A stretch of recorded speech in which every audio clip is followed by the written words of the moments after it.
Hello, hello. Let's try this again. Hopefully I'm connected to Facebook. Hi, everyone. Welcome back to day 2 of Revive and Reboot. Tonight's special guests are Mary and Phillip Wilson. I had the pleasure of spending a lot of time with them during the lockdown. I came up with a plan to host my very own 2-day virtual hair show, and I decided to name it Revival because there were so many people in the industry that I looked up to the whole entire time I was coming up in the industry and was training. I was following these people around at every show and education event that they possibly put on. And I watched Phillip at a show in Atlantic City do a model upside down Pink style. If you've ever seen Pink in concert, she does those big silk things where the girls flip around and they hang from their ponytail and all those things. And Phillip did this very fast-paced haircut doing that, and he was forever my hero from that point on. And then Mary, as you know, if you follow my coffee chats or if you even know me, you know I talk about how amazing her destination rejuvenation event was in Laguna Beach, California, to the point where I was ready to move to Laguna Beach. It has a piece of my heart that it always will have. It will remain the special place to me because of Mary and that event. So if you haven't been, you need to go. And if you haven't met either of this dynamic duo, you really do not know what you're missing. They are full of passion and education and just are two of the kindest, most wonderful human beings that I have the pleasure to know. And I really can say that with 100%, fact. There's never a negative thing I can say about either one of them. They've had amazing careers in the industry and they remain humble and authentic and are so happy to share. So I don't want to waste any more time talking and rambling on and on. We had a little bit of a tech hiccup in the very beginning. I had to start a whole new stream. So I hope that you are all able to join me for this live while I bring on our special guests. Whoa.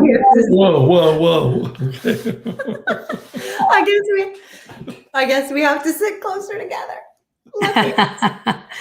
You guys have proven me wrong. I always said anybody that works with their husband, I don't know how you can stay married. So not only do you work together, but you are on the road together in a very small vehicle and for months at a time. And you're giving me #couple goals, but I don't think that the hairy man and I would be able to pull that off. I think we are like so set in our ways with like a certain pillow. There's a lot that goes into us getting a good night's sleep. So is that Mary? That's me. Yes, the temperature. Yeah. It's like everything has to be just so. You got to scoot back a little bit. There, yeah. That's better. Okay. I hate to sit that We're trying to get in the frame. I mean, that's okay. You're good. You're good. Oh, we're in. Okay, cool.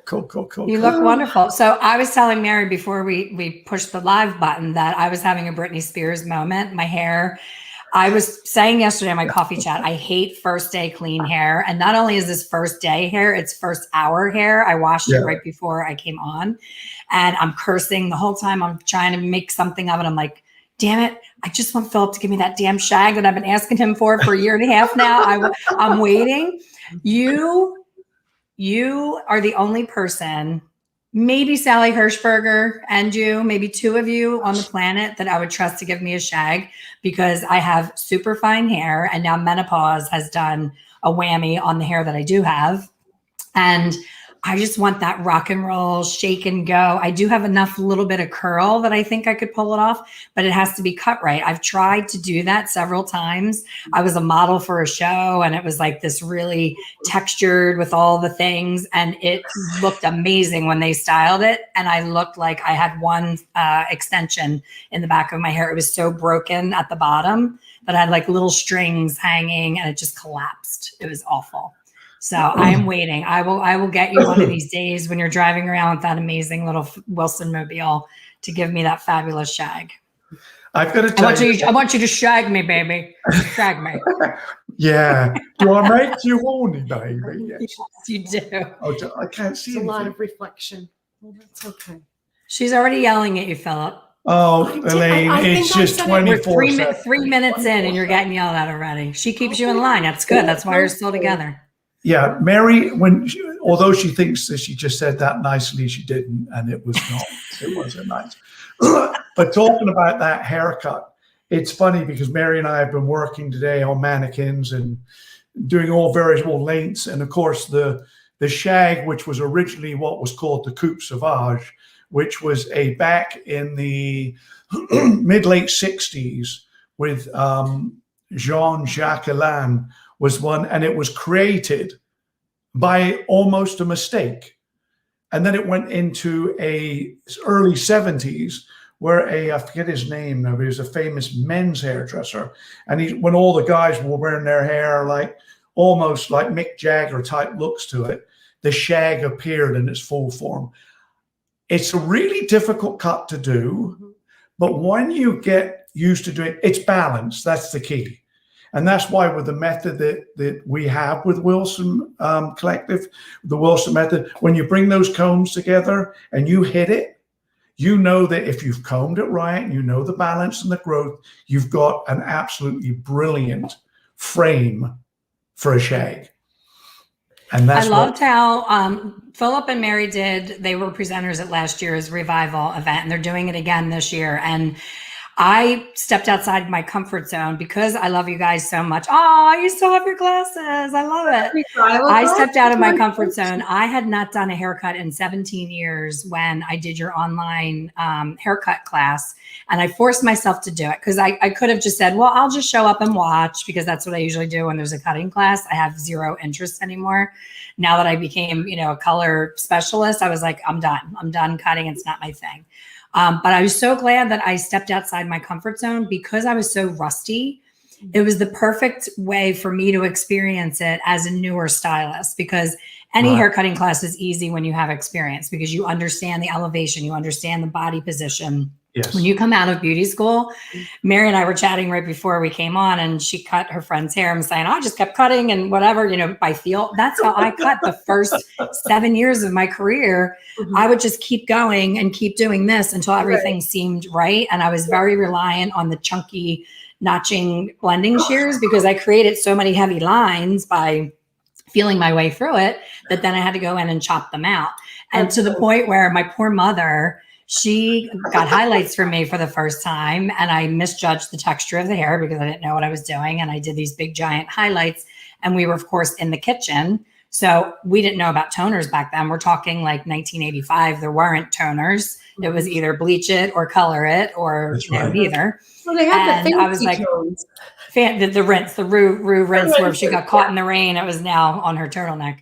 Wait, so I go in with the chopping scissors and start cutting out the highlights. And Pantene. Rue, Fanciful, all those. And Pantene, yeah. So you went into your mom's. I went in and cut them out. I was like, oh, too many. I'll just cut them. I did the texturizing shears and cut some of the blonde out. That was my thought process. Wow. So I've come a long way, to say the least, but I loved how unique that technique is and how simple it. At first I was like, Mary was doing it in the beginning and she's showing you how to do it. And I was like, oh God, I hope I'm doing this right. Like when you're doing it, it's so simple that you think you're doing it wrong. Is the best way I can explain it. I was like, it can't be this simple. It can't be this easy. And then I got done and I was like, oh my God, it was so much quicker. And you blew me away during Revival, because not only did you do the shag that I love, but you took a long-haired mannequin all the way to a pixie in one session. And that's just proof right there at the time-saving way of doing that technique. Was like you were taking an entire side of the head, bringing it through to the brushes and cutting it, where we're all like, dee, dee, dee, dee, dee. Like for me, when I came home from Vidal Sassoon, I was like, your haircut's going to be 3 hours today, because I just got back from Vidal Sassoon and I function, y'all. And everything was about my posture and holding my elbow a certain way. And it was so uncomfortable. But something I learned at Vidal Sassoon that I loved, and I want to ask you both this. Stephen, I was lucky to have Stephen Moody be my instructor there. I know he's a friend of yours. He was great. And he was really good at explaining everything. And they took away my clippers to trim the neck hairs on men. And they took away my choppy shears that I was so reliant on. And they took away our blow dryer and our curling iron and all of our tools. And they said, the purpose of a structured cutting method is that you should be able to be stranded on an island with a pair of scissors and be the island hairdresser and be able to do any haircut. And I was like, wow, I can't do that. By the time I left Vidal Sassoon, I could. But I often ask that question when I talk to people. If you were stranded on an island, what would be the one tool or thing that you absolutely could not survive without as a hairdresser? Like only one thing. A pair of shears. A 5. I would probably, well, we have the 6.5, the 5.5, like for framing and interior, but I would probably go towards the 5.5-inch shear, because I can make it do a fair amount of different things, like really cool things. So I would say that would be the one thing. So if we were on the island and you had to use those scissors, versus you teaching a class, when you do a Wilson method class, how many pairs of shears do you use in that class? Do you switch throughout the whole haircut, or do you stick with one pair with one certain cut? With what we do with the Wilson method? Just you as a hairdresser, like to cut somebody's hair, do you feel like you need more than one pair of shears? That's a really good question, Lane, because it was up until I really understood the Wilson method and what Mary and I were creating. I used a shear. I made the 5.5 do pretty well, pull, frame, lift, layer, whether it was diagonal, horizontal, 45, 90, I always made that. And then I realized if you watch a lot of the greats from the 50s, 60s, and 70s, they always had a very large shear for the frame. When they were framing anything, whether it be on the shoulder, fractionally above, or really like a pixie bob or a China bob, chisel bob, whatever they're working on, they always framed it with a large blade. Then they put that blade down, went to then the 5.5 to then start infrastructure, like designing the line and everything. So we have the 6.5, the 5.5, but just recently, two other that I didn't really use a great deal, dry cutting shears. And when I used to watch great hairdressers with dry cutting, I thought, oh, that's really my thing. But I thought, no, I might be missing out. So we got a 6-inch. But the cool thing is they're convex blades. So when you've got the section, you put the blade in and you push the blade, it actually pushes the fabric to the side and basically concentrates on the center channel. It really extremely, as Mark writes that work with us at Sensei, and then our texture shears. So constantly now using those 4 shears across the board to pretty well do everything. All aspects. I walked into Vidal Sassoon in well, let me think. Bryn was born and she was 9 months old and she's 27. So it was a very long time ago. And we closed the salon and my whole staff went. Like we all were like, we are starting over. And we were booked solid in the salon and thought we were all that in a bag of chips because we were so busy. But we were doing it by feel and we were kind of guessing our way through it. And I always say to people, it's never too late to stop and say you don't know. You know, I could have stayed that way and just kept guessing my way through haircutting, but I was like, I really want that haircut that can be rocked, getting out of a pool and letting your hair shake. And they don't need to curl every piece and put it into plate. For me, I was perming my mistakes away. I was perming everything that was not nailed down in the 80s. It was the perm trend. But I worked at a company where as soon as you took the job with them, they handed you, they look like hedge clippers. They were this long. Right. And you had to do, boys' haircuts, layered haircuts, everything with those scissors. So I walked into Vidal Sassoon and the teacher saw those shears and he said, go up front, you need to buy another pair of scissors. And I was like, shit, of course I'm broke. I'm like, in my 20s. And back then they were $500 on the spot. Oh, yeah. I put it on my credit card and I was like, oh, well. Yeah. So it did make a difference and I did understand the difference, but I left them in my kitchen on my windowsill because I brought them home to do one of the kids' hair, Jeff's hair or something. And my husband and I had my mother-in-law babysit for the first time. And she cut invitations for my sister-in-law's bridal shower with those scissors, like 50 invitation. And I was like, I'm like, oh my God, you know how they say you're not even supposed to cut a thread with the, like they're done when you cut anything. So talk about that maintenance of shears. That's something that I've been to classes all over the world, and I've never had anybody explain to me how to properly maintain my tools. So since you provide tools for people, I'm sure you're really good at maintenance. So with one of the things that we've had learned, again, from working with Mark Wright, is that it is best when you have high quality shears like ours that are Japanese molybdenum steel, that you send them back to the manufacturer for service and for sharpening, because they have the special tools. We actually got to tour there on our RV trip north through Northern California, and we saw the machine that they use, and it's very specific to sharpening really great shears. So I think honestly the biggest thing is making sure that you pick quality tools to start with, right? So you're buying from someone reputable that other people have purchased from, that have a great support policy. They'll take the scissors if there's an issue, they'll fix them for you. And then just general maintenance, keep them in the case they're supposed to be in, or in a fold, always keeping them closed. You're absolutely right. Don't store them where somebody might pick them up and use them in a different way. And, just wipe them down with a little bit of oil, keeps them clean. But a good pair of shears, as Phillip said, if you have more than one, should last a couple of years when you're using them consistently and taking good care of them. And how often should they be sent out to be sharpened? Because we always have one of those neighborhood truck guys that comes pulling up, and I would be like, no, do not give him my scissors. Like, they do not know what they're doing. And most salons do that.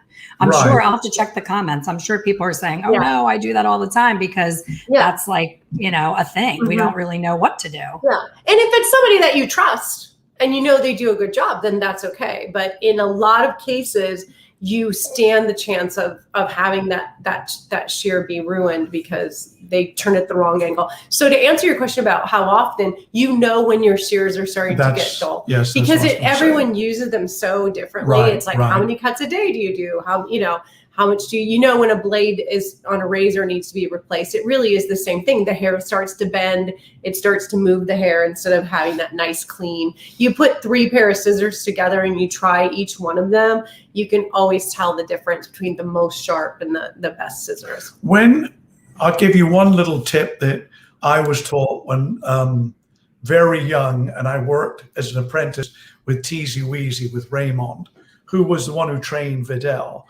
Very eccentric, Salvador Dali mustache, velvet cloak. He had 2 dogs with him, a white Rolls Royce wherever he went. I mean, he was the superstar. He even had a horse in the Epsom races that was brought into the United States from his French ranch. This is a hairdresser. And as a cleaner-upper for him, and I used to do his sets, which was a nightmare, because if I made a mistake, he actually told me in front of everybody, which was like bloody nightmare. But nevertheless, it was a great training. If he had a pair of shears that were he thought blunt, he didn't like the way the blades were closing, he would have me hold a very thin piece of tissue, square piece of tissue. Then he would spray it with water. Then he would let it drip off. Then he would take the blades and close the blades and gently pull them. So when the blades closed on this very, very micro thin piece of tissue, closed, and they pulled down and the line was absolutely perfect, the blades were fine. But what I noticed was, on occasion, more than one, they would close, come down part of the way, and pull the tissue. And then they need to be sharpened. Yes, that's when he knew it was out of line or the blade needed sharpening. But with the blades that we have, Elaine, you can't have some guy come and he's got his truck and he's got a wheel and he's spinning the wheel and he's running your blade up and down this wheel, whatever. Because it's when you watch Mark and John Wright with Sensei do it, they smooth the blade with the machine, like with it's almost like it looks like an art when they're doing it. It's beautiful. It's got to run in one direction. You want someone doing this, or they're sharpening like that, it runs in one direction so that the edge of the blade is absolute perfection. I could go on forever on that. I just love shears. Well, I love that you touched on how much of a perfectionist the person that you trained under was. And as much as you didn't like being in that position, you are who you are today because of that type of training. Something that I'm going to show my age here, because something that's really starting to make me sad for the state that the industry's in is, for me, COVID, the time that we were in shutdown, for me, was all about growth, putting yourself into situations you never would have before, reading books you didn't have time to read, taking classes you didn't have time to take. It was about growing and changing and learning and, trying to reach out to people and be social through Zoom, stepping out of your comfort zone. And what instead has happened is every day I read at least 15 posts of people saying, okay, I finished school yesterday. I'm running a suite. Does anybody have any advice? And I'm like, honey, you don't want my advice. Like, I want to cry right now for you, because this is the worst mistake you can ever make. This is my opinion. A lot of people might say, I did it and I made out great. If you did and you made out great, great. I know the hairdresser that I was right out of school. And if I had to pay rent for a space and be responsible for training myself alone in a room with a sheer glass door for the rest of my career, I would never have made the money that I made. I would never have had the success that I had. We all have a story. Anyone who has lasted in the industry for as long as the three of us have has a story about that mean trainer that we survived working with, but they made us who we are, because if we couldn't handle them, we're not going to be able to handle those clients that are super picky and are going to be hard on us. And to have that skill set when it's not on a human being that's paying money. Like, I keep seeing people say, how can I get more clients? I'm putting everything on social media. I'm like, it's not social media. You're going to keep getting clients, but they're not going to come back. You're not ready. You are not ready. I've never met anybody ready the day they graduated beauty school, ever. And I've been in the industry 35 years. There's never been an anomaly that was just great. I thought I was one of them. I was like, oh, I got that. I was like 80%. Yeah. 80% confidence, 20% skill. I've got this. I'm like, I am not shampooing somebody's heads. And I ended up having to backtrack a year and a half in when I realized this is going to be a really long, poor road of waiting for that random walk-in to come in. And of course I was in my 20s. So the random walk-in that came in was a guy that wanted to ask me on a date. They weren't there to get color or perms. It was like, oh, she's got big 80s blonde hair. Let me ask her out and pretend I need a haircut. So I wasn't getting what I needed. And I could have just stayed on that path and said, I'm too good to be an assistant. But I was like, I'm not that good. And I don't really know what I'm doing. So it goes right through me when I hear fake it till you make it. I completely hate that phrase. Do not fake it. Grovel, beg, and plead to be with, like, I would meet you guys at a class in your RV and say, can I please just follow you around today and just watch 3 more classes? Like, do what you have to do to get some mentorship in your life. And you never stop learning. I remember when I was going to do state boards, I thought, this is the last time I'm ever going to have to take a test or be a student. And it's so funny because I really did feel that way at the time. And, when I was 50, I studied yoga, and I had every week I had to take a test, and I had to present, and I had to perform, and I had to get up in front of people. And so I think that, the lesson is, when you really want something, learning is a joy, right? And learning it's hard work, and you keep increasing your skills. So going back to what you were saying about going to Sassoon, like, everyone needs that foundation. Then you can break the rules, and you can learn the Wilson method, and you can have, Taylor Jameson does her incredible razor cutting, and Francesca Ravetti does her, 7-step bob. But if you don't know what happens when you move the hair here and cut it this way, then you should not be taking those classes, right? So you have to understand those fundamentals. It's funny you said about Steve Moody. We were at Naha with him recently when he won the for cutting, which was amazing because he's a phenomenal cutter. but we've spoken, Steve and I, on numerous occasions when you say about, everybody says about the new generation. I mean, yes, they are a new generation, but they're a generation. They just need, I mean, if you can guide them to as much of a certain extent as possible to what we've just talked about, wonderful. But as Steve and I both said, that at the moment, everything is one length, just cut, colored, and curling ironed. That's it. That's and nice. it's almost like, that's wonderful today, but what if someone came in for a shag and wanted square sections as opposed to circular? Or a pixie. Or a pixie, or a firefly, or an inverted bob, or a very heavily textured bob that doesn't have fractured ends. It actually has smooth mobility and movement, elegance, and beauty. And then, so that led into really Sheila Wilson with Intercorporate. Her and I were chatting not too long ago, and her thing was, how do we bring beauty back? And I'm like, wow. I agree. A loaded question.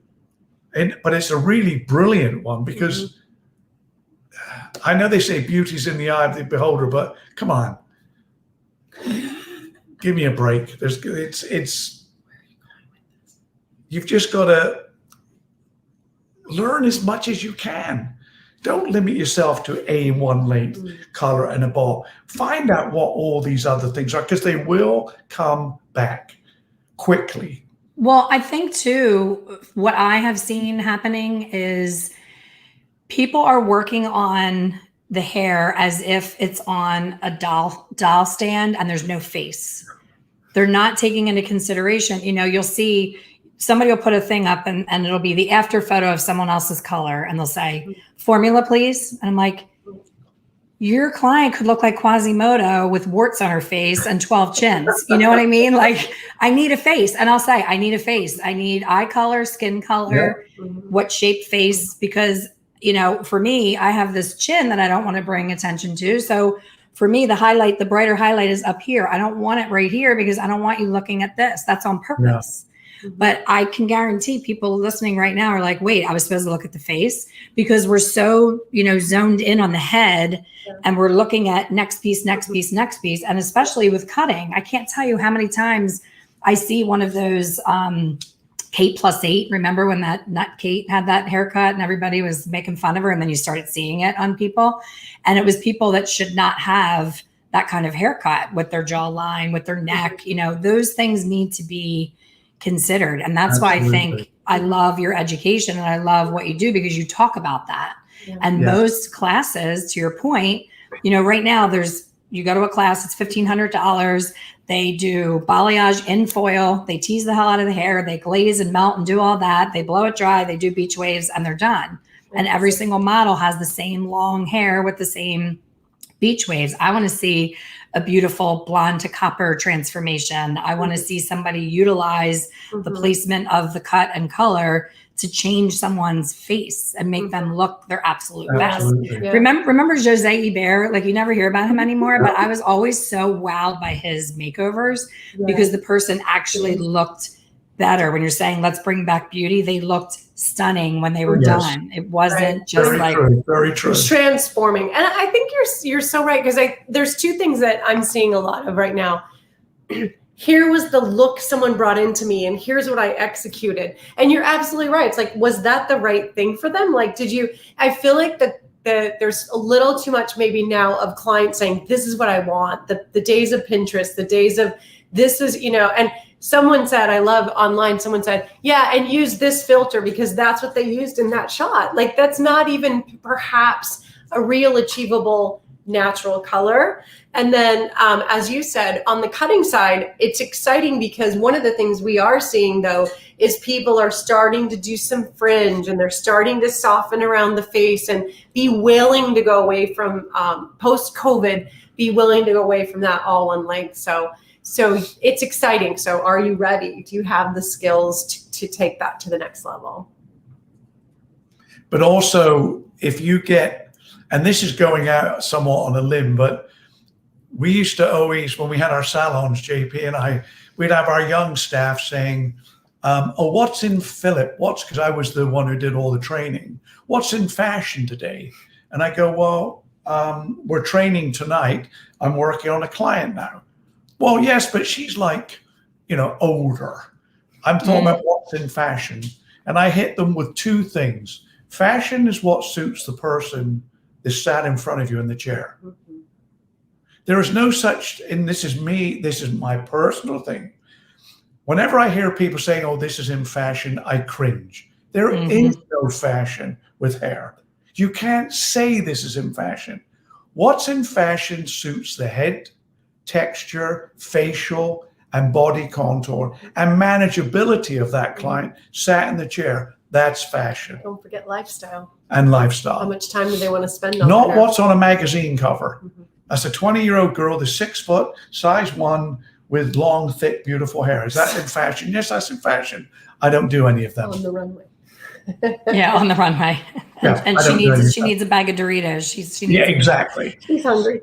So if you could give people watching a tip along those lines of face shape, what's going through your head sometimes when you're deciding, can that person really wear that shag? Is it right for her face shape? And what's the conversation like with the guests? Like, do you split the face into threes? I'm trying to think of like what method you would use as far as what makes sense with balancing their face shape. Well, you always got to remember, shadow is created from above, not below. You have 3 pie sections.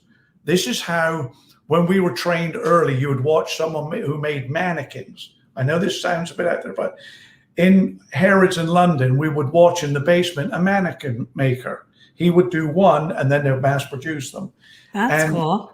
Paul Garrett and I and Russell Williams would go down at the end of the day, and this old guy would be finishing off a facial, and you'd be going, what are you looking for? He goes, this one I'm going to flare the cheekbones a bit. That's in section 2.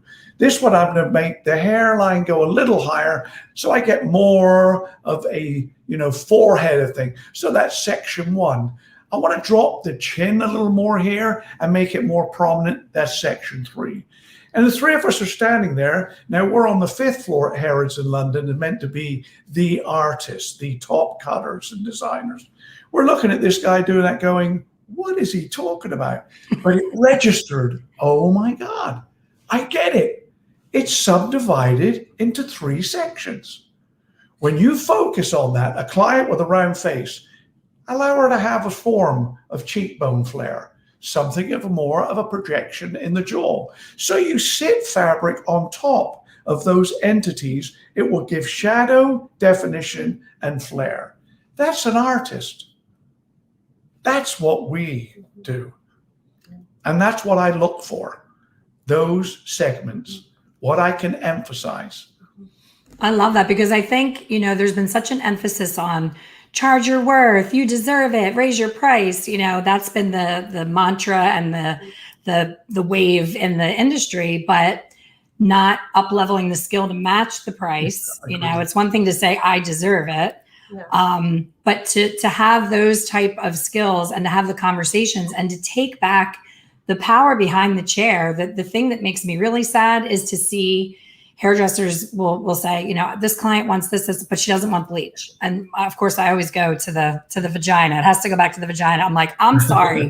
When I go to the gynecologist, I don't get to pick whether they do this, that, and the other. I just sit there and they do what they need to do.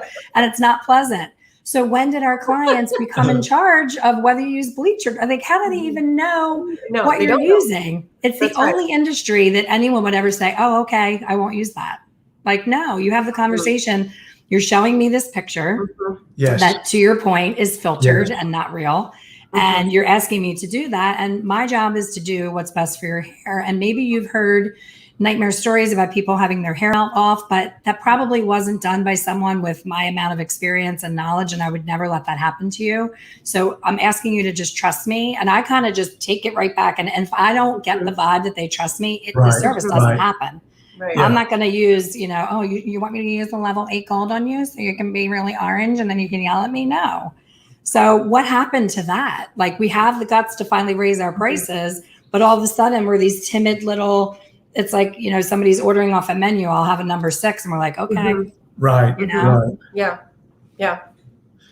We used to do another thing, Elaine, which was called 2-minute out. And we made this in our salons, that this was the way that we got the top reputation. In Vancouver, in Canada, which is one of the most elegant cities in the world.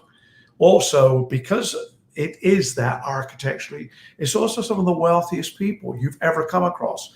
And people used to come to us and we'd say, why? Well, in fact, you could do this, you were great at that. You do something no other salon does. 9 out of 10 times I go into another salon, they put me into a gown, I go straight to the back bar, they shampoo me, they sit me down, the stylist comes over. And I go, no, what are you talking about? They go, that's what's been happening. And I say, well, you can. So when we brought new stylists in, our first thing was, you need to understand what 2-minute out is. And they go, well, we don't do that. I go, well, you do. This is our salon, our reputation, and this is what we do. And we had a television show every Monday, makeovers. And they said, what do you mean by that? And I said, well, the client would walk in and she would stand behind the chair. I would study how she did her hair at home, color, clothes she wore, jewelry she wore. Then I would sit her and for 2 minutes discuss what was it that you didn't or did like about the last design. Well, Phillip, I thought that you might have taken the bangs a bit too short. Okay, well, if we leave them longer, let's make them wispier and lighter so that you can manage them. Oh, I would love that. That was key one. Then I'll talk about length. Then they go to the back bar. And then what I do is go to my Rolodex, which of course now you've got iPads and all that, but I would go there and I'll bring up Jane Smith and I'd write on there the bang situation. Then I'd put that into her column. Then when she came over, I had accountability for even the artwork I was doing. And people said, well, how have you built a clientele? We had 3 and 4 month waiting lists. It was a huge following in the heart of downtown Vancouver because we did something like that. That's I've not something seen different. that being trained anywhere. Well, people do. You haven't seen it, but they do. He's not seen I that don't think anywhere. they do. I know people do. I don't think they do. No, I do agree with him though, where the client, you know, especially on a first visit, I've been, you know, I've had to go to different hairdressers because I moved and I don't have my staff to do my hair anymore. And like Phillip said, your hair is soaking wet by the time you meet them. And they don't know what you looked like when you came in. So my hair looks completely different wet than it does dry. And it looks like there's more hair than I have. And there's things that have to be done to make up for that. And they don't know that because they didn't see me coming in. And I've never been asked what to use on your hair at home ever. Ever. Absolutely. Yeah. Absolutely. I was talking yesterday with Dana Cake Bread. So shout out to Dana, who is working on, she has a program called 3 to Be Me that sort of puts the power of understanding who you are as a client that allows you to then bring that to your stylist. And she's kind of finalizing that and looking to have some beta testing stylists that want to build to use the system. And what she does too is she asks them, what tools do you already have at home? How do you use them? How much time do you want to spend on your hair? And how do you she has some really cool keywords about what type of person, do you want to leave here looking sexy or athletic? So I think it is so important to know serving the client is getting to know them, not matching a picture, not guessing, what works best, but really knowing kind of those key things. So on our Wilson Pros Only page, when Dana's ready, has her system ready, we'll be sharing that too. So I think you're right. It's very important. You have to have the skill level, which is your technical skills, and you have to have the soft skills to connect with the client, make that connection, and own that power at the same time. So you're in charge, having a solid, positive relationship with someone. It should never be antagonistic, or you should not feel uncomfortable with clients. And if you do, they're not your clients. No. I learned that in the 80s. Was it when? The 1980s? You're really sticking it to him tonight, Mary. This is the turn of the century. He was looking through his Rolodex. But my biggest challenge with what Mary's just discussed about what clients belong to you and what clients don't. That becomes, when you're standing for 10 to 12 hours a day, and because it was our salon, 7 days a week, pumping hydraulic chairs for year after year after year, just to get the bills paid, you're somewhat reluctant to take gambles with losing a client because the client's revenue. But when that haircut came about, the Dorothy Hamill, every client wanted the Dorothy Hamill. And I said to every client, no bloody way. You'll look like a tin tack. But just goes to show the power of a design.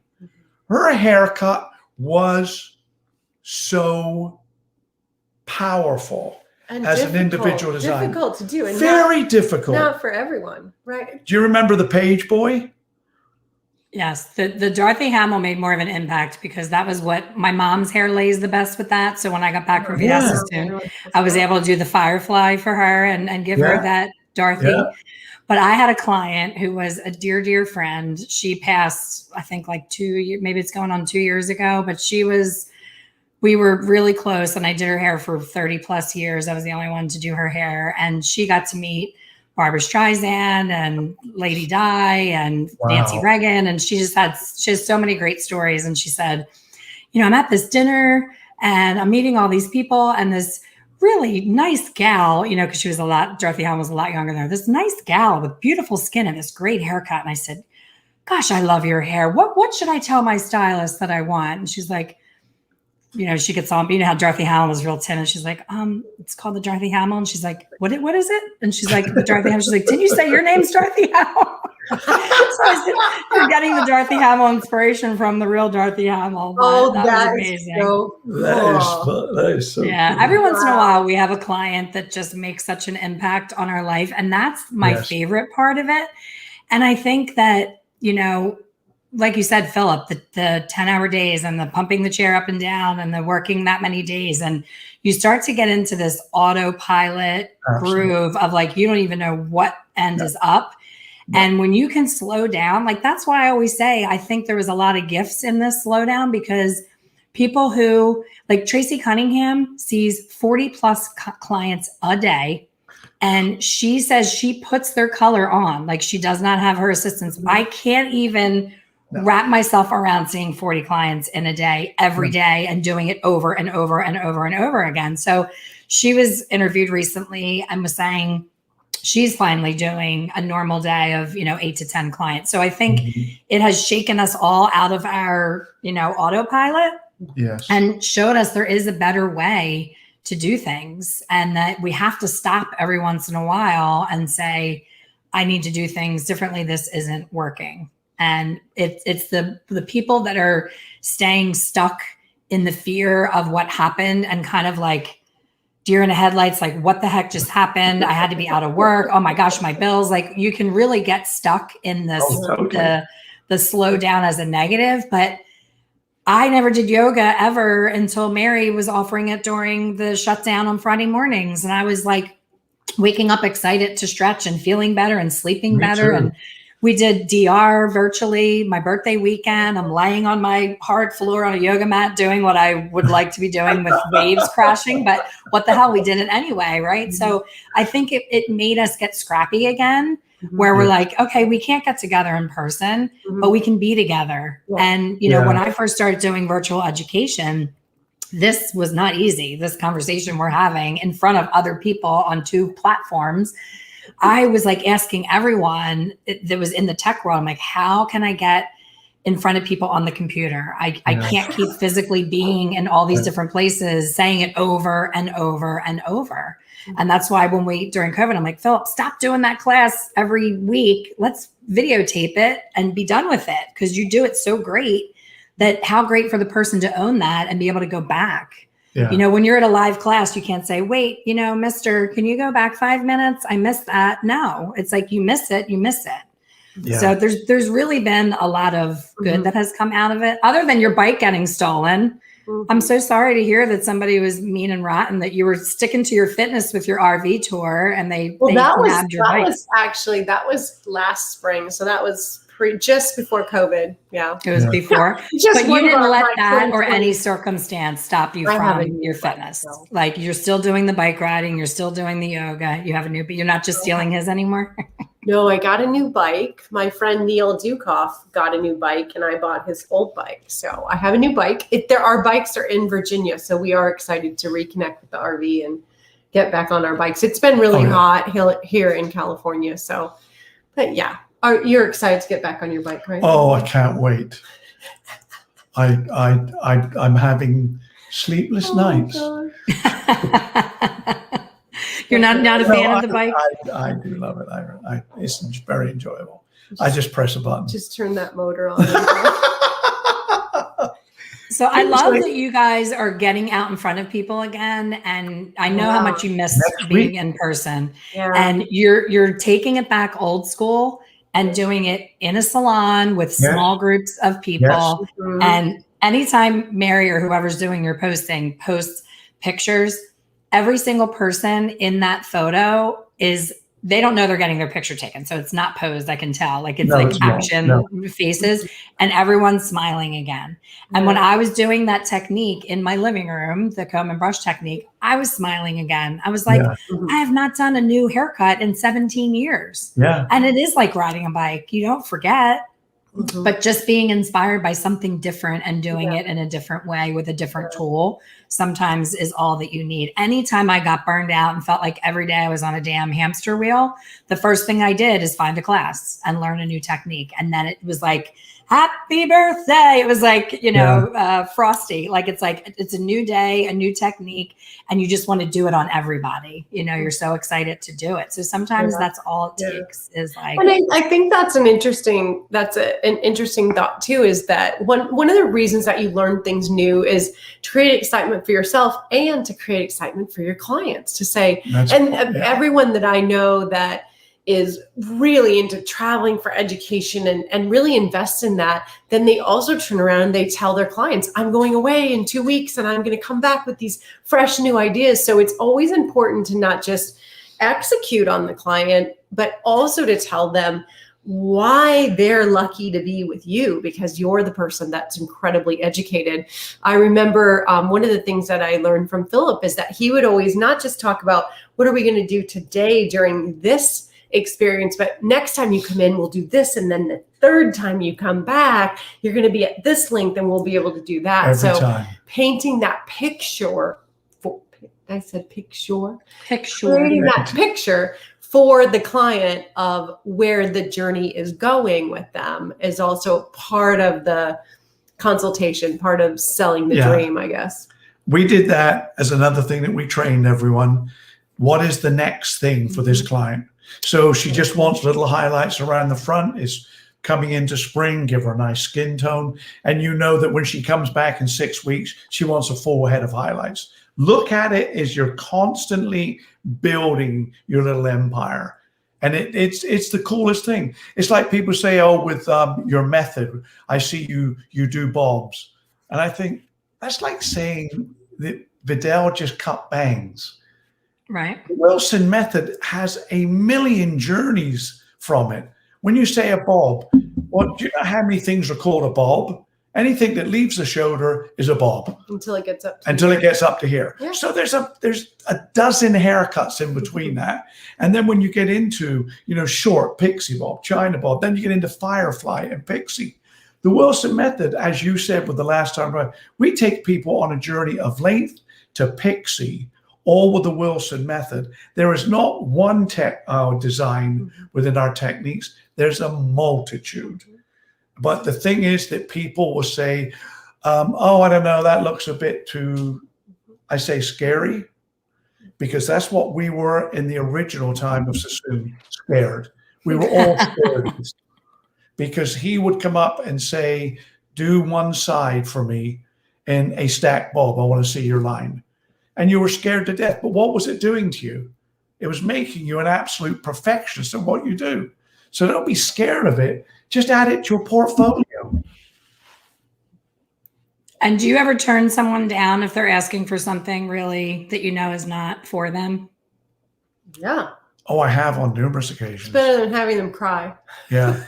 yes is the answer to your question. And a lot of people say, well, you can't do that. I said, well, actually, that's wrong, because long term, and you must always look at it as though it's a long-term journey. Absolutely. Long-term, people will go, you've got to go to see these, because they tell you exactly what you should or should not be doing. So somebody in the comments, Phillip, just said, what the heck is a firefly? I'm looking to bring the prize wheel up. So can you talk about the firefly while I look for that? Well, Do we have one? No, we've cut it. No. Well, No. there's one somewhere. There's one it's somewhere. not Right? here. Okay, so firefly came right. There was the China bob, which was just a bob. And then the cut went fractionally up over the ear, and then came into somewhat of a point at the back that looked like a mini wedge haircut. And then what it did, when it was, it blew dry down with a Denver brush, blow dried down straight, folded under, cooled down. Then when you put the brush through it, it went like this. So it looked like the side of a firefly. We have the side. Don't we have the side in the back? No, we don't, darling. No. Okay. No. Firefly is probably one of my, personally, my favorite haircuts. Well, I mean, I love all cuts, but Firefly, because the way with the Wilson method of them bringing the combs to the side after you've designated what length you want the back, and you get a firefly almost appear in one cut. There's a hybrid. It is kick-ass. It is unbelievable creativity in a haircut. So it has a arch over each ear, Yeah. and then comes to a point in the center back, and usually a longer fringe. And when Firefly was designed, it was offside left parting. So this side went like this, and this side did that. Yeah. That's Firefly. There's the prize wheel. What is it? Oh. She's going to offer some prizes. Oh, So last night was a bit of a disaster for our prizes. So tonight I'm a little more organized. So people have to be here live to get their prize. So some people weren't still here last time. So hopefully we'll get a winner tonight. Oh, I see. So if it doesn't show up, it looks like a pretty good list of names there. That's good. Hi, Haley Gregory. Now I can say hi to people too. We've got our glasses on. Here we go. We should offer. Can we offer a prize too? Laura Hartman. Is Laura here? We have to give her a minute to say if she's here, because we're on a little bit of a delay.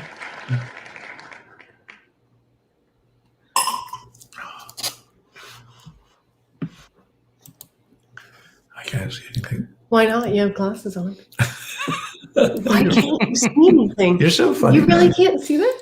No. Any comments? Oh, got it. There aren't any. See, we're on. This isn't our screen. This is her screen. Yeah. Oh, Mickey. I know Mickey's on here. I saw her earlier. Hi, Mickey.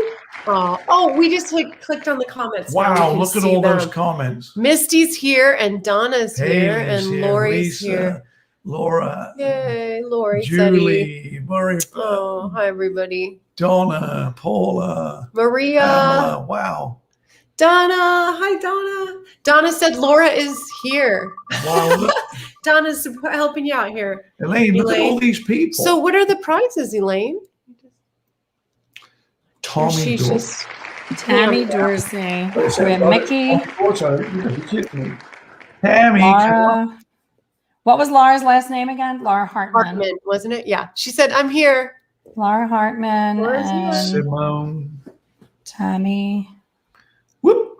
Dorsey. Simone. Oh, Simone. Yes. Oh, Mickey's so sweet. She's saying she wants to give hers to someone. Well, what are the prizes? Did you already say? No, I didn't. I said it last night, but we have a, am I still on here?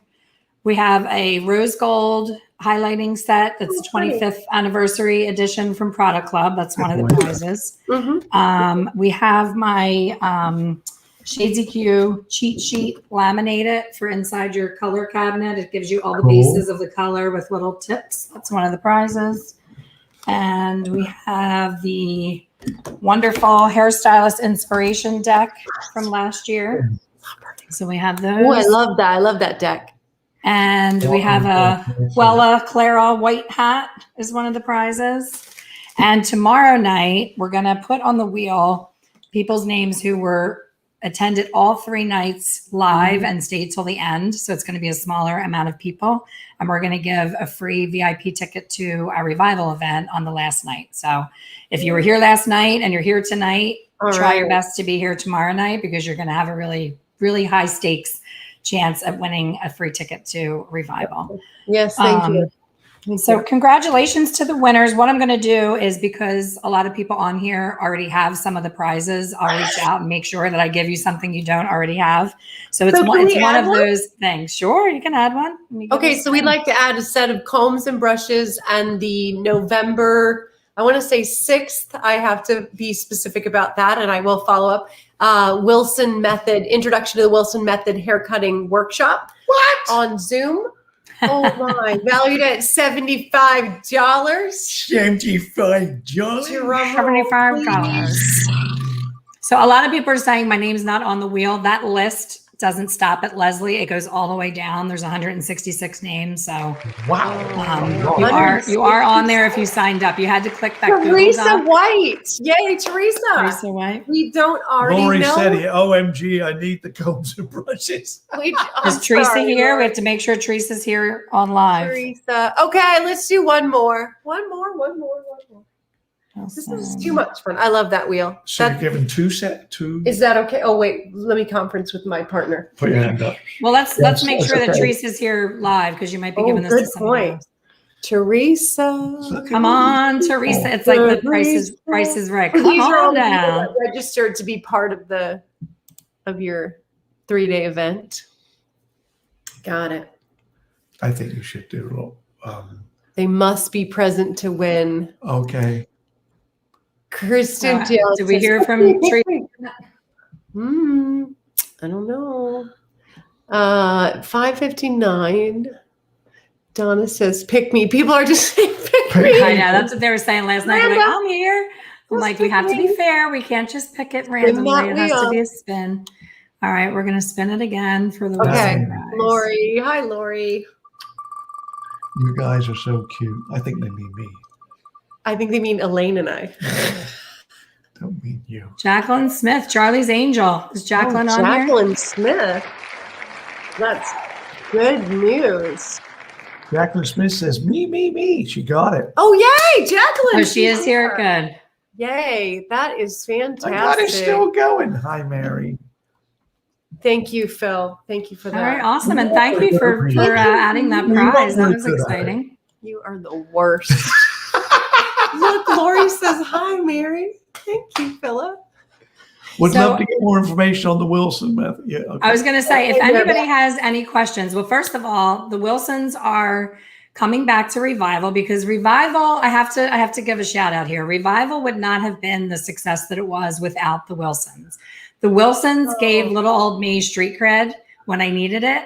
Nobody knew who I was. I was just, what I lack in notoriety, I make up for in passion and purpose. I am so passionate about what I do, but nobody knew who I was. So here I am reaching out to Vivian McKinder and Joe Blackwell and Beth Minardi and the Wilsons and all the people that did Revival last year. And every single one of them said yes, because John DeJulius taught me this a long time ago. He said, whenever you want to do something and you want to get people to get in on it and they're nervous because they're not sure, he said, tell each person that the other one already said yes. So because I already had the Wilsons, when I reached out to people, I said, hey, I'm doing this event. The Wilsons are on board and we have this one and this one and this one. And they were like, oh, okay. And because they were able to reach out to Phillip and Mary and say, hey, is this chick on the up and up? Like, should we do this? That's all it took. So I will forever appreciate that for giving me the street cred. And then once we did it, and I think people that, maybe we didn't have enough room to ask this year, it was easier to ask the following year because they knew that it was a good event and there was a lot of buzz about it. So that made it so much easier for me this year too. So I'm super excited because we really didn't know what we were doing last year. It was really the first virtual hair show that there ever was. And there was nothing to measure up against because nothing else existed. So that took a little pressure off. Yeah. But you know how technology is. We tried to get on here tonight and it was like, Facebook is not connecting. I'm like, oh, no matter how much you prepare, there's always that little tech glitch. And we were so lucky. We did not have tech glitches. People were getting on from all different states at all different times. And it just worked. It was one of those things that, you know, you find that the universe has your back when things are meant to happen. Yes. And when I started it, when I reached out to you guys, I remember saying to you, you know what, you guys are in, we're good. We're going to keep going. But anyone that I ask, if it becomes difficult, I'm not going to keep pushing because I'm a pusher. You know, I'm always like, come on, give me an answer. So I'm like, I'm just going to let it happen. And it happened as it should. And it did again this year. And we have a great lineup of people and we're so excited. So if you do not have a ticket yet to Revival, I would love for you to support the Wilsons. If you guys want to share are you able to share your link on here? Is Bryn still here? If Bryn can share the Wilson link. She was on here earlier. I'm not sure if she's still here. Such a great smile. Oh, that's nice. Someone says something nice about you. Phillip, we can share our link after we go off. We would be happy to do that. And we would love people to come and join our Wilson Pros only Facebook group as well. Because we kind of shout out to, again, Elaine, I don't think you give yourself enough credit because you also did so much to help us in the last year. And you introduced us to so many wonderful, lovely people that we met through you. So it, when you get out into the world and you get to meet people in person that you met online, it's also pretty awesome. So we've been privileged enough to have that happen. June, July, and August. So fingers crossed that keeps going as we continue to be out on the road. But Wilson Collective Pros Only is our private Facebook group where we share Tuesday tips, tricks, and techniques, Wednesday Wilson's wisdom, offers, opportunities for Shears, things that are happening, promoting other great people like Elaine that are doing cool programs. So we try to stay on top of what we feel will be of interest to our audience, and we're pretty active there. It is only for professionals, so you have to answer a couple of questions to get in there.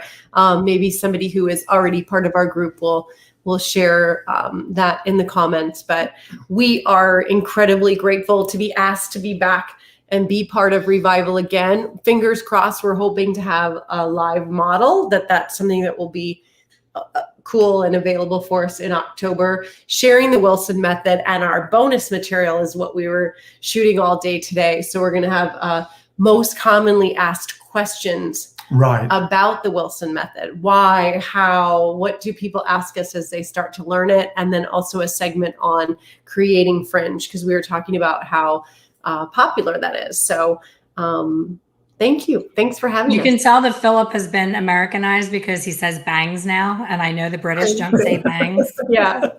I won't say it when I go home. Get your bang on. When you and I were initially talking about the shag, you just can't do that in London.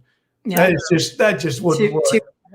Well, listen, one of these days, you know how the trash trucks have like the big teddy bear stuffed animal on the back of the trash truck? I'm going to be on your RV, stuck to the back, chasing after you to travel with you. That is like the dream. I know it's not all roses and sunshine with, traveling, but to be able to get in and out of so many different salons and meet so many people in the profession, that is a dream to me. I love seeing, when you go to visit someone at their salon, it can be as simple as the kind of coffee machine they have or a special flavored creamer that they have. Like, it doesn't even have to be about the hair. It's just being around like-minded people and seeing them do things differently that really is awesome. Well, there's very few, if not education going on for the duration of the year, live, that is, across the nation. That's why when Mary and I, with Gino Barbo and SSG, had the opportunity to do what we're about to do, it was unbelievable.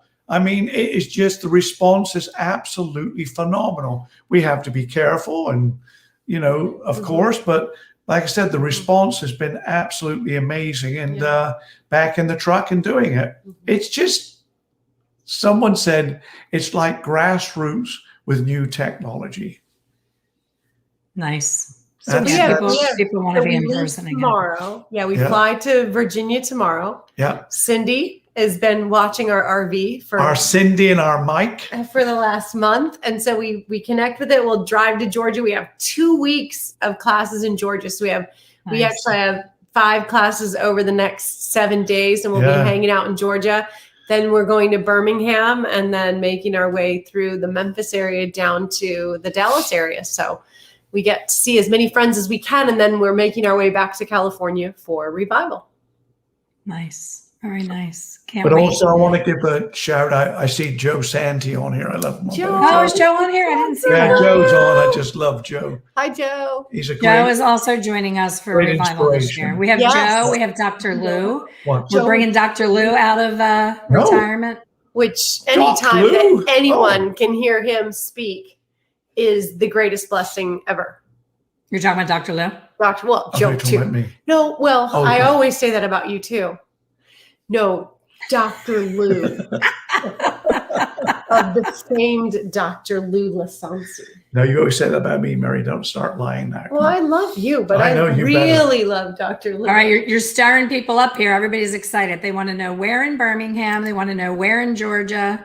So they Is just Birmingham have to full? join our pro group. You have to go pros only. Where in Wilson Collective. Memphis? Yeah, good. Just Come pros on, come only. on in. It'll all be there. We're Yeah. So here- when they join your group in Facebook, they can just show up for the Yeah. class. Yeah, so all of these dates are actually on our website as well under events, live launch parties, they're called. And all of these dates are all the way through the Birmingham dates. We are finalizing something in that Memphis market. I believe we just got a salon. We got a salon today that's confirmed. So I'll be adding that. So our website is Wilson Hair Collective. So Wilson Hair Collective. Again, if someone would type that in for me, that would be great.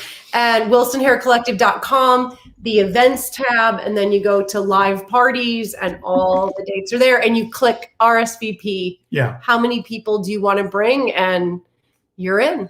And Elaine, we're just having it's like personal. It's a jam session. We're bringing what we've got to bring to the game. And it's like talking, discussing about the industry, showing a couple of really cool haircuts, a lot of U-Smooth tools that will be used for styling with SSG. It's just going to be fun. And I don't think that, like I said, there's anything else going on from what we've seen in the market. Very little. No.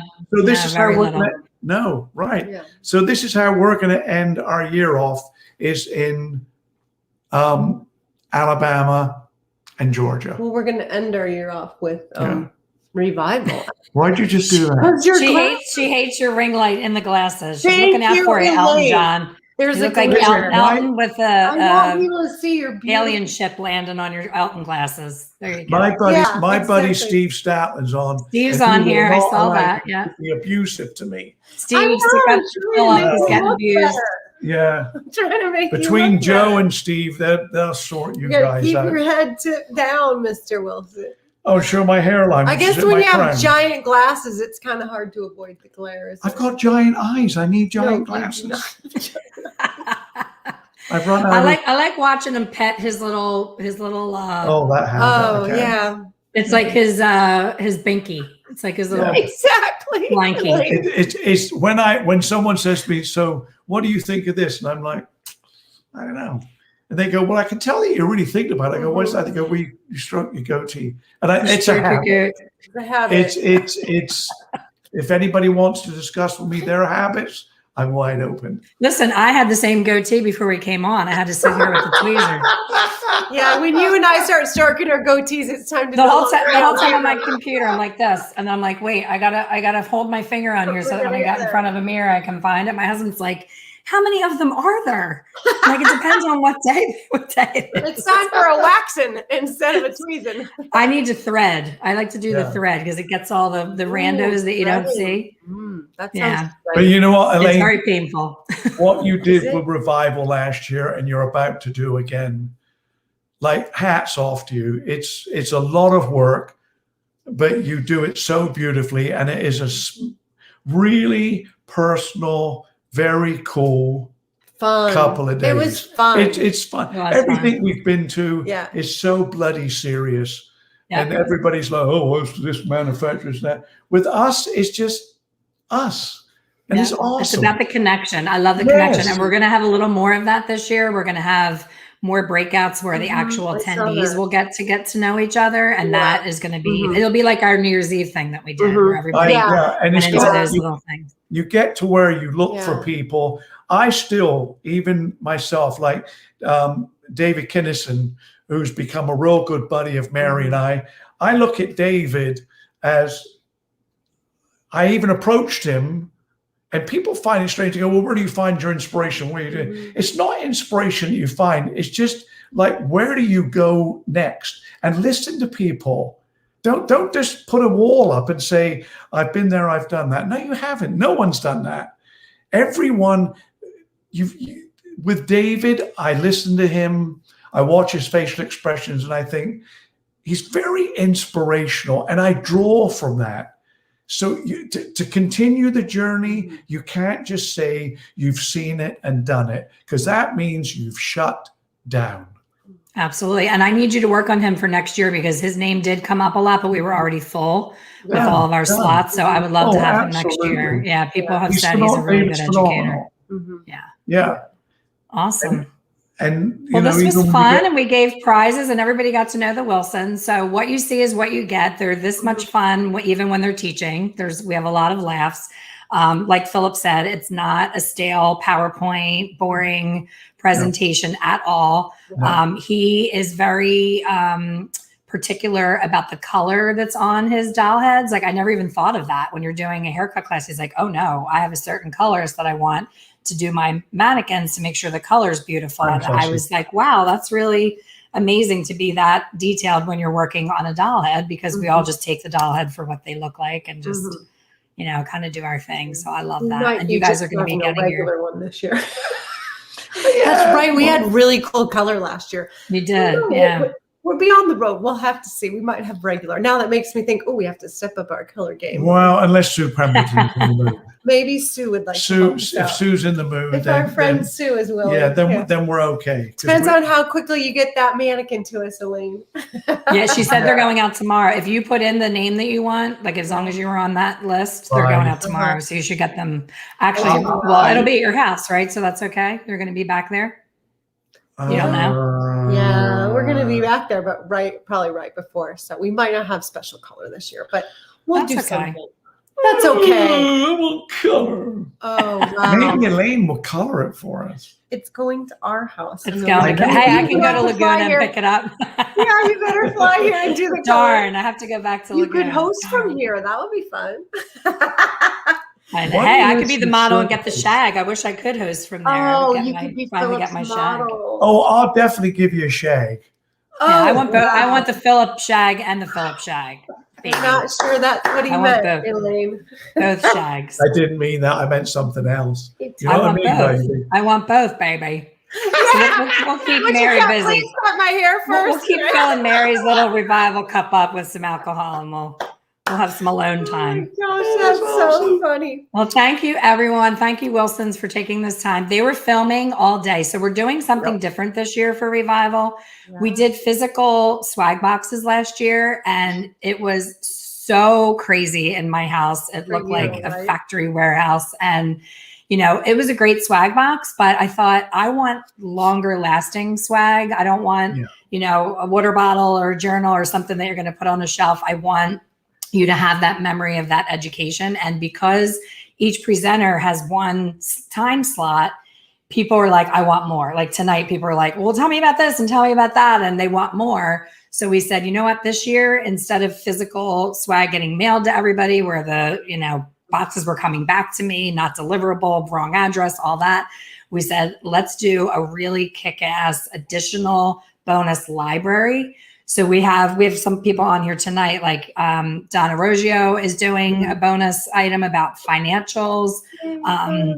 We have Mickey Wright is doing something. We have, who else do we have doing the extra swag? We have like at least 5 people doing extra swag bonuses because we had more people interested this year, and we just didn't want to make it, you know, a 12-hour day. Like, and you know, we can only fit so many things in. And it was important to me that everybody gets a full presentation. Yes. One of the things that drives me nuts about virtual education now is they'll have 10 minutes with this person, and then they go to 10 minutes with that person, and you never see the after. You just keep seeing before. And I'm like, no, I want it all. I'm the blueberry girl from Willy Wonka. I want it now.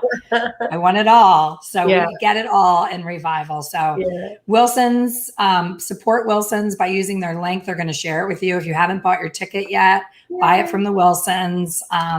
That's the way that we get them, support it in some way. It's pretty much a donation of their time because they're amazing and they're passionate about what they do.